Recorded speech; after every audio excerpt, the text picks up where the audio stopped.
It is Ryan Seacrest here. There was a recent social media trend which consisted of flying on a plane with no music, no movies, no entertainment. But a better trend would be going to ChumbaCasino.com. It's like having a mini social casino in your pocket. Chumba Casino has over 100 online casino-style games, all absolutely free. It's the most fun you can have online and on a plane. So grab your free welcome bonus now at ChumbaCasino.com. Sponsored by Chumba Casino. No purchase necessary. VGW Group. Void where prohibited by law. 21 plus. Terms and conditions apply.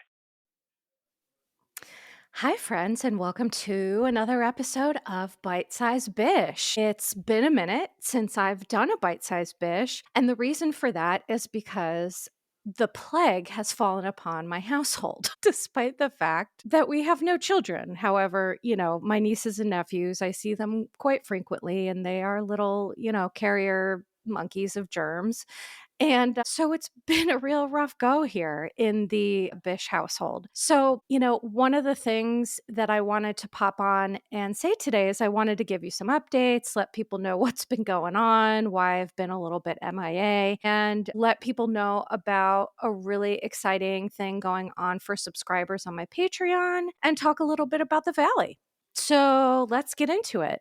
So in therapy, one of the most important pieces of work that I'm doing is I'm working on reforming myself from being a people pleaser. And in this space, it's very easy for me to try to please everybody listening because, I appreciate people enjoy me and they want more. And in the last month or so, I just haven't had it in me. And so my favorite word recently has been no. No, no, no, no. How about no, Scott? Do you guys remember Austin Powers? How about no? That's just literally what I've been doing. Saying no to things that my body isn't up for, saying no to things that I not feeling or just don't serve me. And honestly, it's been really freeing.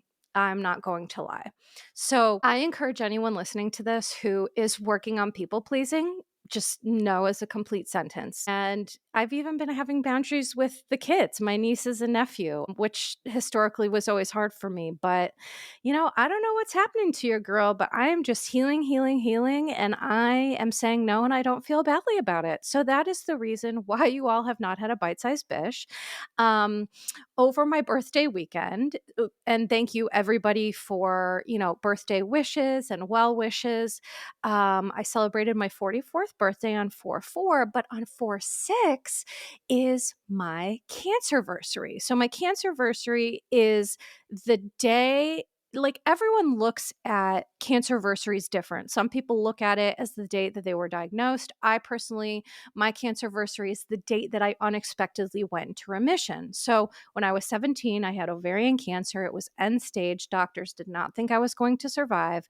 And on 4/4 of 1999, really ages you, Bish, was my 18th birthday. And on 4/6, 2 days later, I was told by doctors that I was in remission from ovarian cancer. So 4/6 this year marked 26 years in remission from a cancer I wasn't supposed to survive.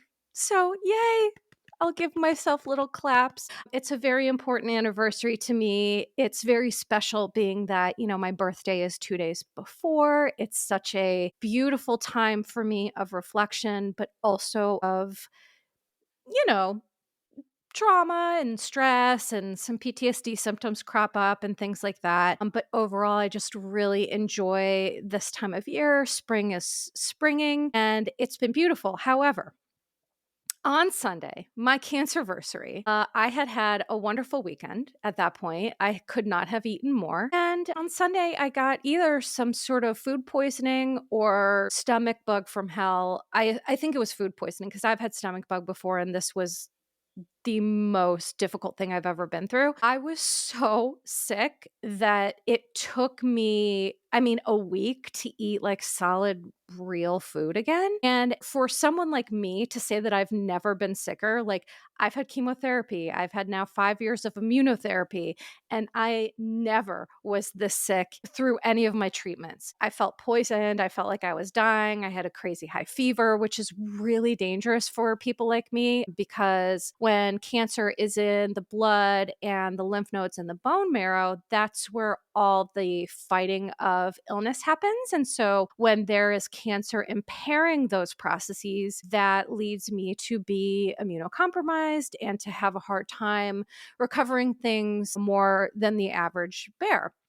So I had just recovered from my food poisoning.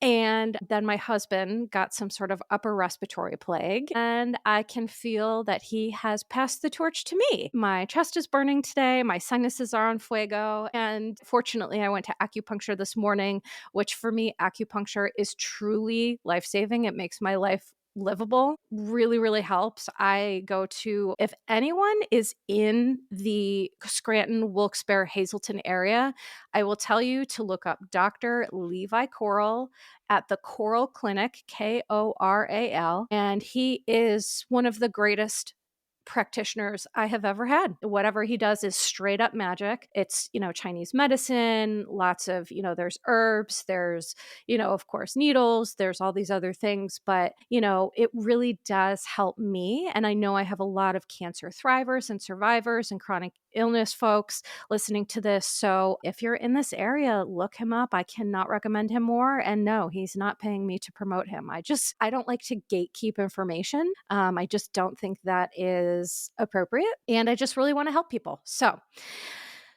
I am essentially, this bite-sized Bish is in preparation for whatever plague that is about to fall upon me.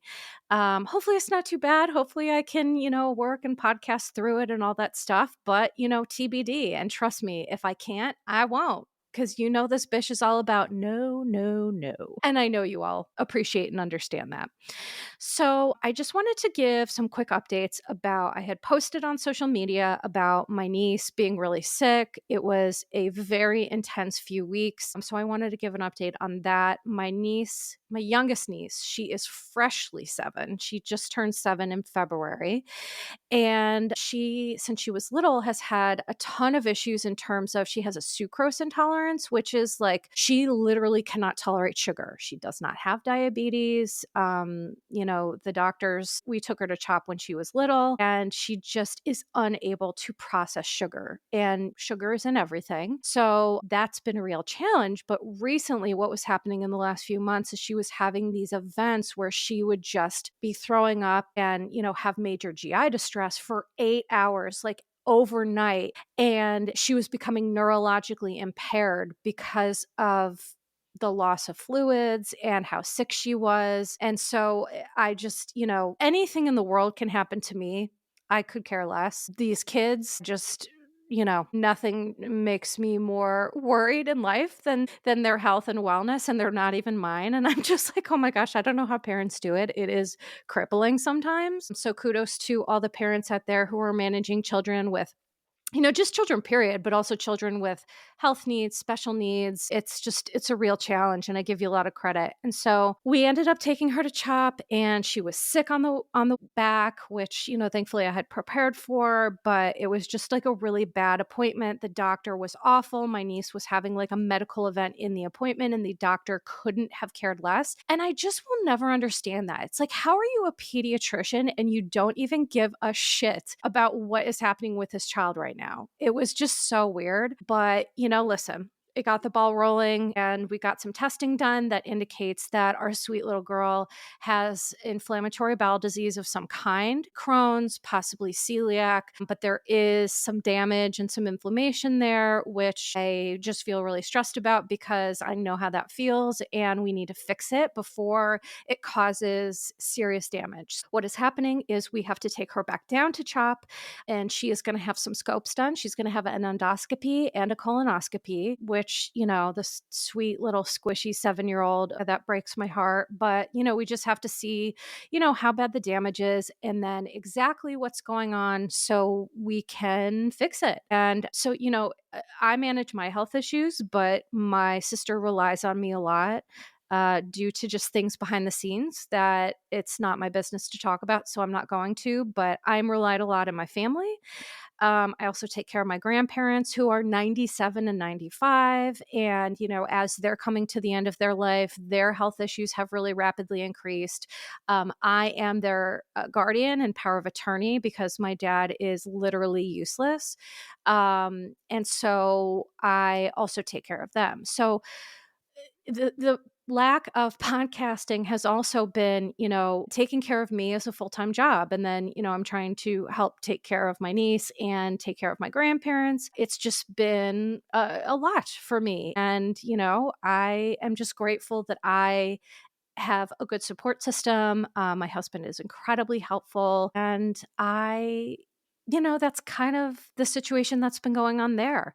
In terms of my health, what I will say is I did have a couple of appointments.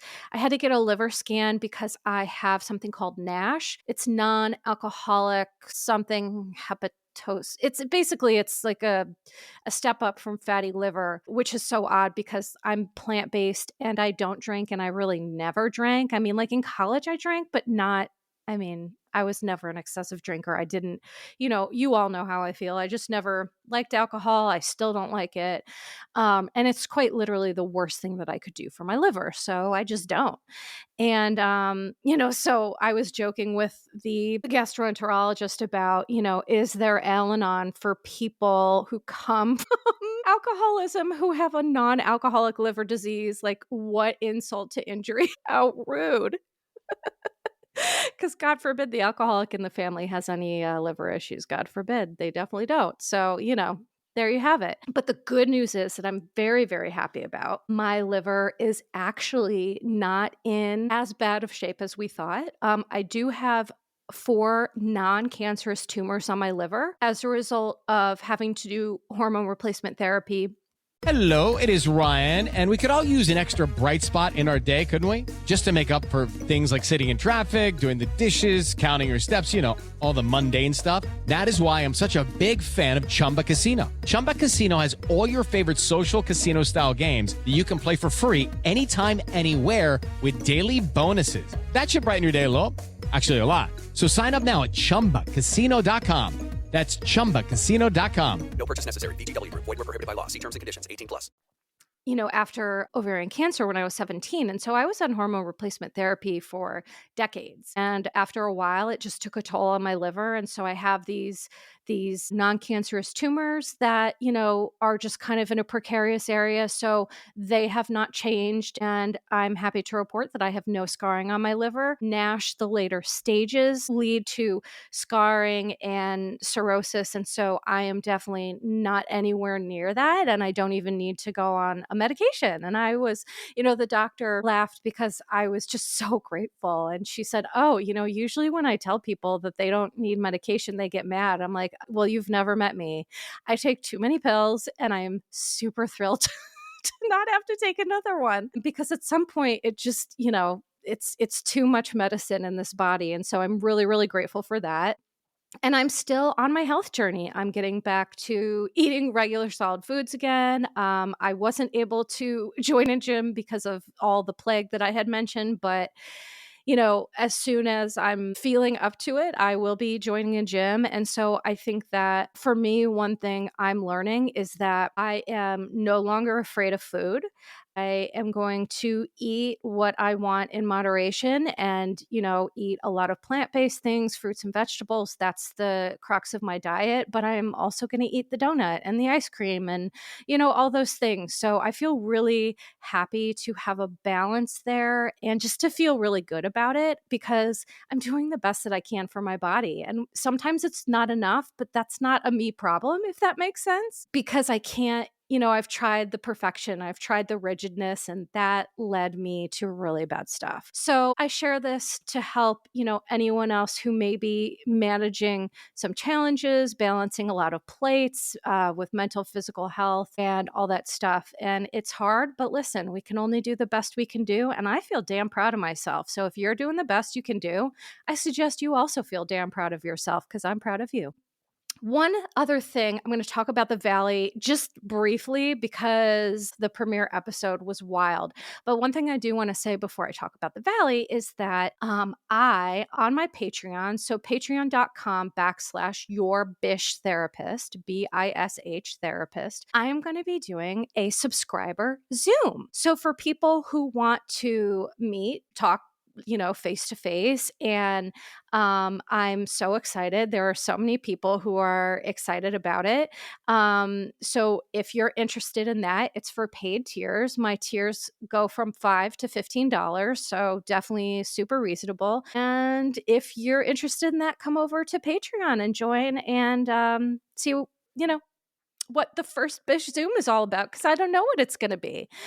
And the other thing I want to discuss before I moved on to the Valley was that I wanted to thank listener Lisa for sending me a email after my last episode where I talked with Amy Phillips about Scamanda and Belle Gibson. And I had talked about, Belle Gibson had claimed that she had some of these cancers, that I made a comment that it wasn't really a thing. And so I wanted to be really clear.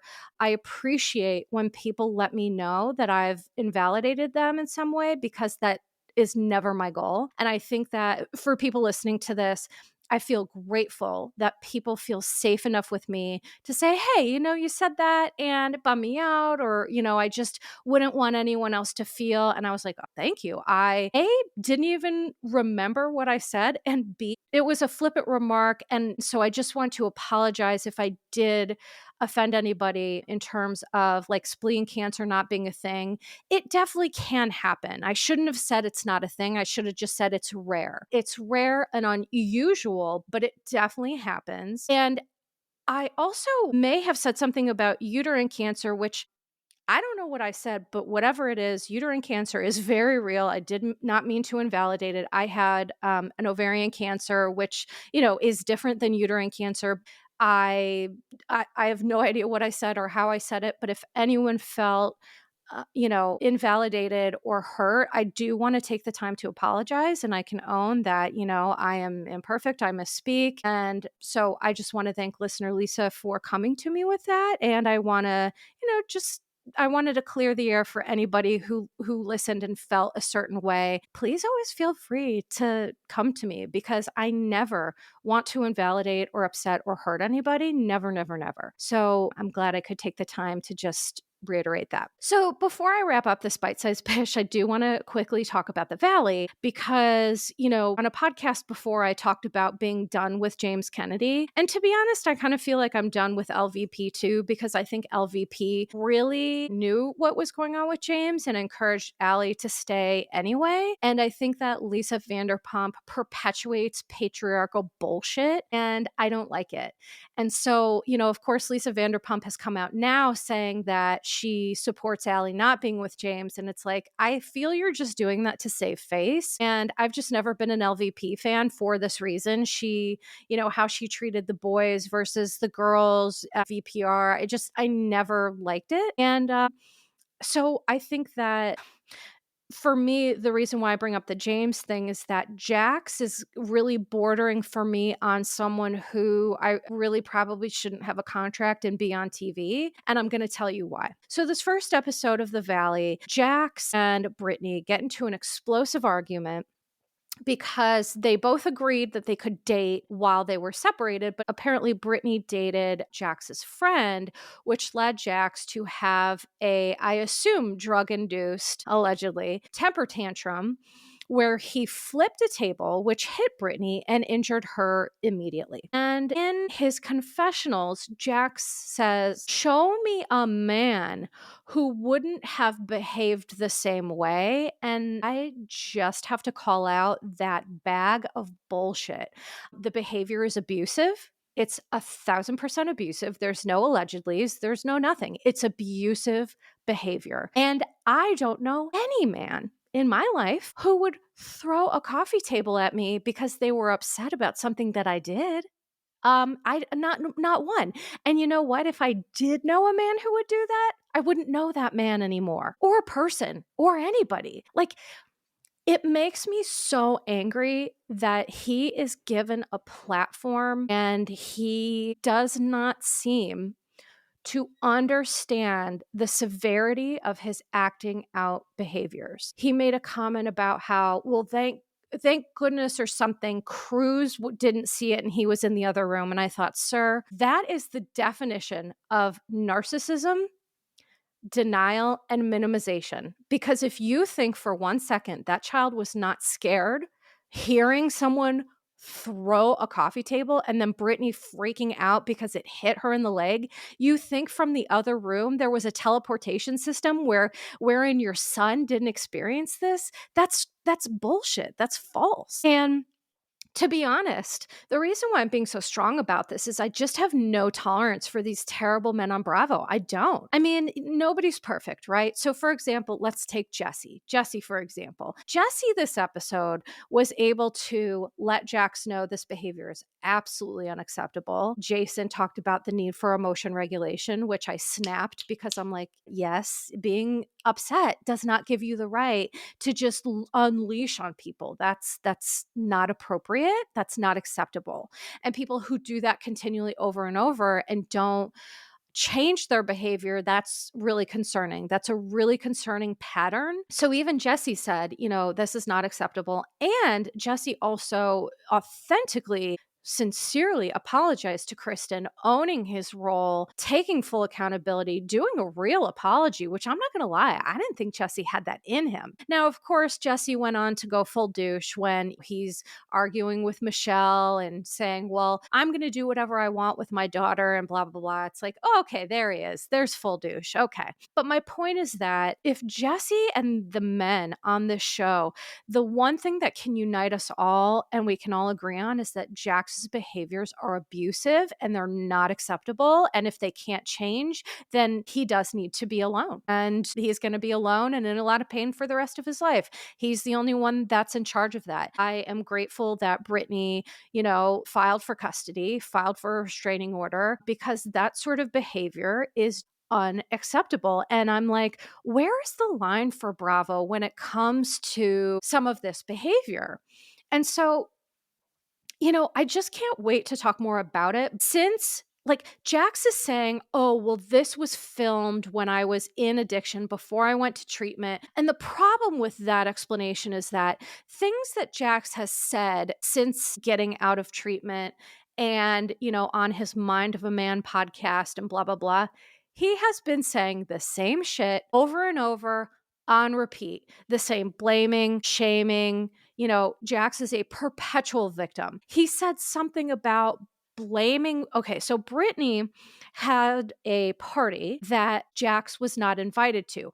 And Jax was so angry that he was blowing up Brittany's phone about it, which, let me be clear, that is a manipulation tactic that I guarantee Jax has used before with Brittany successfully. It is a manipulation tactic wherein the person will bombard the other person so much that the other person gets sick of it and they go back on their boundary. And so this is a tactic that I'm sure has worked with Brittany before. And I love that Brittany was like, no, you are not coming. And imagine the hubris, imagine the narcissism, imagine the ego and entitlement of a man who threw a whole coffee table at Brittany and wants to know why he's not invited to the party. It's going to be a long season of The Valley with this man. I'm just speechless. I'm not speechless. I have a lot to say. It's just ridiculous. And TBD, we'll have to wait to see, what happens. But also the fact that Kristen and Jax are like the last two from VPR standing that are on TV, and Stassi too. Because Lisa Vanderpump is doing some sort of villa something. And to be honest, I'm not sure if I'm going to watch it because I really don't like Lisa Vanderpump. So yeah, TBD on that. I'm going to see. But anyway, so I just think that Jax, his contract and Bravo, I think needs to start being accountable for the talent that they have, because we've seen in the last couple years, Bravo has taken this really dark turn. For example, in Real Housewives of Atlanta, Britt making threats about a pistol, which Andy said on Watch What Happens Live, that was investigated by Bravo HR. And then Kenya, getting her revenge with pictures of revenge porn of, by the way, Brittany may have been underage. Brittany admitted when she was young, she made mistakes. We all make mistakes. Nobody's perfect. And she, engaged in some sex work on the internet and things like that, which, by the way, there is nothing wrong with sex work as long as it's consensual, appropriate, and ethical and above board. It does not sound like Britt's experience was that. It sounded dark. And so for Kenya to take those dark images from those dark times and possibly reproduce child pornography. I mean, that's absurd to me. And I just think, where is the line here? Like, how did Housewives go and Bravo shows go from what it was to now this? The Valley, while it looks interesting, it looks, very toxic. Michelle and Jesse have this toxic relationship. Janet and everybody have this toxic relationship. And the other thing I want to say too, speaking of Janet, is that she was trying to talk to Kristen and give an apology. But the second that Kristen doubted the apology, Janet literally just got up and walked away, which to me proves what Kristen was saying, is that Janet was not really sorry and she was just trying to be manipulative. I think Janet can be very manipulative, and there's some toxicity that leaches from her spirit, in my opinion. Kristen Doty doesn't go about things often the right way, but she's rarely wrong when it comes to, the intuition of things, which again, Jesse said, he's like, you were pretty much right about everything you said last season. I was in denial. I didn't want to see it. And my pride and my ego was hurt. And so I projected and I, deflected. And I just thought, that's pretty great that Jesse could own that, because that's what I said all last season. It's like, it's hard to hear someone tell your truth when you're not ready to hear your truth. That can create a lot of psychological challenges. And so I can't wait to see what the Valley brings. Apparently next episode is a really bad one for Jax too. And I am just happy to talk about, abuse and trauma and encourage people. If this is a situation that's familiar to you in any way, please look at that, because this is how I'm going to end this podcast. Nobody has the right to take away your sense of safety just because they are angry at you. Nobody, not a soul. Nobody has that right. Safety is a right that we all have. We deserve it. And it's not acceptable to say, I'm angry and I'm removing your sense of safety. So please hear that and know help is available. You're not alone. Please feel free to reach out to me, to the community. The other thing that's good about Patreon is we really have a community of wonderful people who have each other's backs, and, we have a Kiki and all of that. So if you want to check that out, come see what my Patreon's all about. So today, this is going to be it for me today. I wanted to do an extra long bite-sized bish for you just because I hear you, I understand, and I'm happy to be able to give you episodes when I can. And so please stay tuned for Recap Rodeo, and I are definitely going to reconvene because so many people loved that episode. Mandy and I are going to be doing another M&M hour next week, I believe, and I'm going to be talking about the Valley. So I am just really excited for that. Also, one last note is that I am going to do a whole episode on Scamanda. I covered Belle Gibson more because Amy had covered Scamanda on her pod, but I'm also going to cover Scamanda on mine more in depth. So for today, that's going to be it. I send you all so much love and support, and ta-ta for now. Disclaimer. Posts are not intended to diagnose, treat, or provide medical advice. Your Bish therapist is for entertainment and informational purposes only. The podcast, my opinions, and posts are my own and not associated with past or present employers, any organizations, Bravo TV, Great Heart Productions, or any other television network. The information in YBT podcast and on its social media is provided for general informational purposes only and is not intended to diagnose or treat. Please do not act or refrain from acting based on anything you read, see, hear on YBT podcast or associated social media. Communicating with YBT via email and or social media does not form a therapeutic alliance. Melissa, operator of YBT, is unable to provide any therapeutic advice, treatment, or feedback. Hello, it is Ryan, and I was on a flight the other day playing one of my favorite social spin slot games on ChumbaCasino.com. I looked over at the person sitting next to me, and you know what they were doing? They were also playing Chumba Casino. Coincidence? I think not. Everybody's loving having fun with it. Chumba Casino is home to hundreds of casino-style games that you can play for free anytime, anywhere, even at 30,000 feet. So sign up now at ChumbaCasino.com to claim your free welcome bonus. That's ChumbaCasino.com and live the Chumba life. No purchase necessary. VGW Group. Void where prohibited by law. See terms and conditions. 18+.